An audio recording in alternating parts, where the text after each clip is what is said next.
Hello students, अब देखेंगे हम second reaction for method of preparation of aldehydes and ketones. So ये second method है प्रिपरेशन की।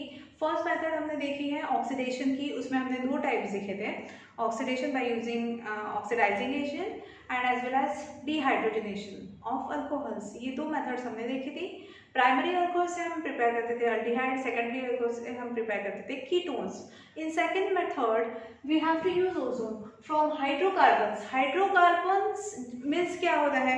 अल्केन्स, अल्कीन्स, अल्काइंस, ये जो कंपाउंड होता है इसे हम हाइड्रोकार्बन्स कहते हैं। तो इनका यूज करके हमें क्या प्रिपेयर करना है? Aldehyde and ketone. So from hydrocarbons में पहली रिएक्शन है by ozonolysis. Ozonolysis is such a reaction in which alkenes are reacted with ozone to give intermediate product ozonide, which on further react with zinc dust to get the product aldehyde or ketone. This complete reaction is known as ozonolysis reaction.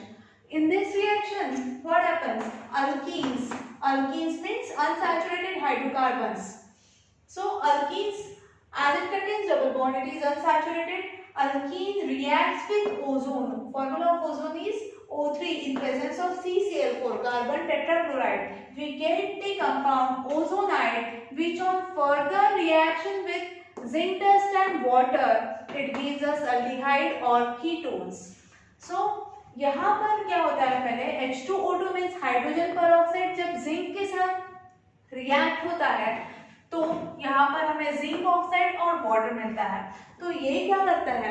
Hydrogen peroxide जब zinc के साथ react होता है तो ZnO ये बनाता है। ये further formation of carboxylic acid जो है ये स्टॉप करता है, ये प्रिवेंट करता है। जो अल्डिहाइड और कीटोन बनते हैं यहाँ पर, अगर हम इसे फर्दर रिएक्ट करते हैं, जैसे इसके पहले के रिएक्शन में हमने अल्डिहाइड को फर्दर ऑक्सीडेशन किया था तब हमें कार्बोक्सिलिक एसिड मिला था, बट यहाँ पर अगर हमें प्रिवेंट करना है तो हम इसलिए ये रिएक्शन जो है वो जिंक डस्ट का यूज कर रहे हैं with hydrogen peroxide. It prevents the further oxidation of aldehyde and ketone to get the carboxylic acid. तो यहाँ पर alkenes है, ये ओजोन के साथ रिएक्ट हो रहा है। देखो ऐसे alkyne C double bond C, यहाँ पर हाइड्रोजन या फिर कोई भी अल्कीन ग्रुप्स प्रेजेंट हो सकते हैं, ये रिएक्ट हो रहा है O3 के साथ। अब देखो O3 का स्ट्रक्चर एक्चुअली डिफरेंट होता है, बट आपको समझने के लिए मैं ऐसे ड्रॉ कर रही हूँ कि कैसे ये तीन ऑक्सीजन जो है ये यहाँ पर अटैच हो रहे हैं। एक्चुअली इनमें बॉन्डिंग डिफरेंट होता है, बट आपको रिएक्शन समझ में आनी चाहिए, इसलिए मैं आपको ऐसा बता रही हूँ। क्या हो रहा है? ये बॉन्ड जो है carbon carbon bond, this double bond में से जो एक बॉन्ड है, ये देखो नीचे का बॉन्ड जो होता है वो सिग्मा होता है, ये upper bond is pi bond. The pi bond will break first as it is a weak bond. Pi bond break होने के बाद हमें क्या स्ट्रक्चर मिलेगा? देखो दो में से एक बॉन्ड जो है वो ब्रेक हो गया है, तो अब रहेगा एक ही बॉन्ड और ये दोनों कार्बन के पास क्या रहेंगे? Free bond. दोनों कार्बन के पास रहेंगे ये फ्री बॉन्ड। ओके, अब क्या होगा? ये सेकेंड जो बॉन्ड बचा है ये भी ब्रेक हो जाएगा, यानी ये जो बॉन्ड है ये भी ब्रेक होगा। ये बॉन्ड ब्रेक हो जाने के बाद क्या होगा? This carbon also contains one single bond free bond and this carbon also have one free bond. अब क्या होगा? ऑक्सीजन तीन है, तीन ऑक्सीजन में से हर एक ऑक्सीजन की जो वैलेंसी है, ये एक ऑक्सीजन दो बॉन्ड फॉर्म करता है, ये एक ऑक्सीजन दो बॉन्ड फॉर्म करता है। इस तरीके से क्या होगा? ये जो ऑक्सीजन आइटम है, तीन ऑक्सीजन आइटम में से एक ऑक्सीजन आइटम यहाँ अटैच हो जाएगा।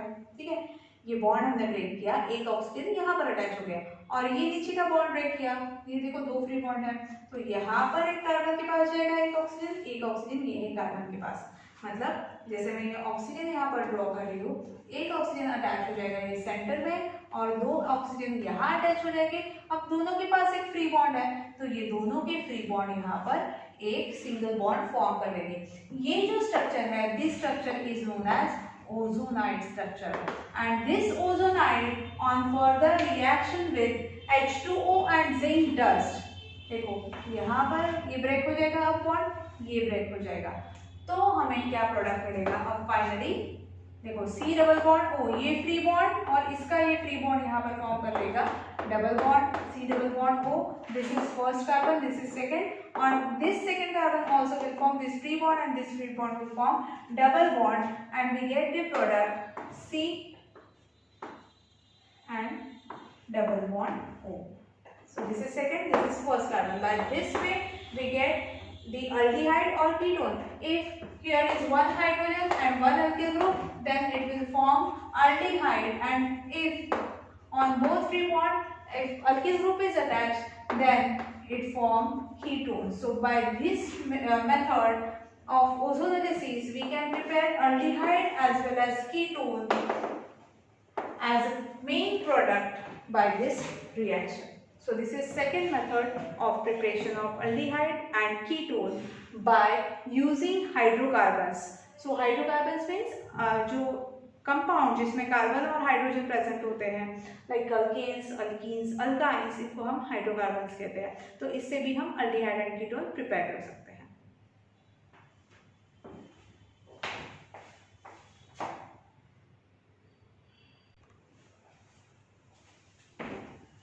Students, this is second method from hydrocarbons. First method is from hydrocarbon is by ozonolysis, and this is second by hydration of alkynes. Hydration means what? Hydration means hydra means water. Hydration means addition of water. Dehydration means removal of water. D word stands for removal. So आपको याद रखना है कि यहाँ hydration है means addition of water is known as hydration. Addition of hydrogen is known as hydrogenation. Both terms are different. You have to remember that. By hydration of alkynes, triple bond compounds are known as alkynes. These are unsaturated compounds, and this is hydrocarbon. So when these alkynes react with water, that is HOH, in presence of 40% of H2SO4 and 1% of HgSO4, what happens? देखो जब भी यहाँ पर unsaturation आता है, double bond, triple bond, this is known as unsaturation. जब भी double and triple bond आता है, ये हमेशा हमें एडिशन रिएक्शन देते हैं. Double and triple bond, that means unsaturation always gives us addition type of reaction. यहाँ पर बॉन्ड ब्रेक होता है जब भी डबल और ट्रिपल बॉन्ड आता है, तो हमेशा आपको वो बॉन्ड ब्रेक करके वहाँ पर एडिशन करनी है जो भी आप ऐड कर रहे हो. तो वैसे ही यहाँ पर ये ट्रिपल बॉन्ड में क्या होता है, एक सिग्मा बॉन्ड है, एक 2 पाई बॉन्ड है. तो ये जो कार्बन है, in this carbon first the pi bond will break. तो हमें क्या मिलेगा, ये पाई बॉन्ड ब्रेक हो जाएगा. ब्रेक होने के बाद हमें क्या स्ट्रक्चर मिलेगा, यहाँ पर हमें HOH ऐड करना है. एक हाइड्रोजन ऐड होगा, ये H ऐड होगा ये कार्बन पे, दूसरा ये OH ऐड होगा यहाँ पर. तो हमें क्या प्रोडक्ट मिलेगा, ये जो कार्बन है जो कि ट्रिपल बॉन्डेड थे, ट्रिपल बॉन्ड में से एक बॉन्ड ब्रेक हो गया, तो अब हो गया डबल बॉन्ड. यहाँ पर हो जाएगा फ्री बॉन्ड. तो एक फ्री बॉन्ड पर आ जाएगा ये हाइड्रोजन, दूसरे फ्री बॉन्ड पर ये आ जाएगा OH. ये हमें स्ट्रक्चर मिलेगा. This is unstable structure, hence it is written in square bracket. And जब हम इसका टॉटोमेरिज्म करेंगे, टॉटोमेरिज्म यानी डबल बॉन्ड का शिफ्टिंग हो जाता है, डबल बॉन्ड की जगह आ जाता है single bond, and single bond की जगह आ जाता है डबल बॉन्ड. तो यहाँ पर क्या होगा, this bond is transferred here, and यहाँ से एक हाइड्रोजन जो है वो यहाँ शिफ्ट हो जाता है. तो क्या हो जाएगा, डबल बॉन्ड की जगह आ गया हाइड्रोजन और हाइड्रोजन की जगह आ गया डबल बॉन्ड. तो हमें प्रोडक्ट ये मिलेगा. ये पहले से ये H था, यहाँ पर डबल बॉन्ड था, तो यहाँ पर आ गया सिंगल बॉन्ड.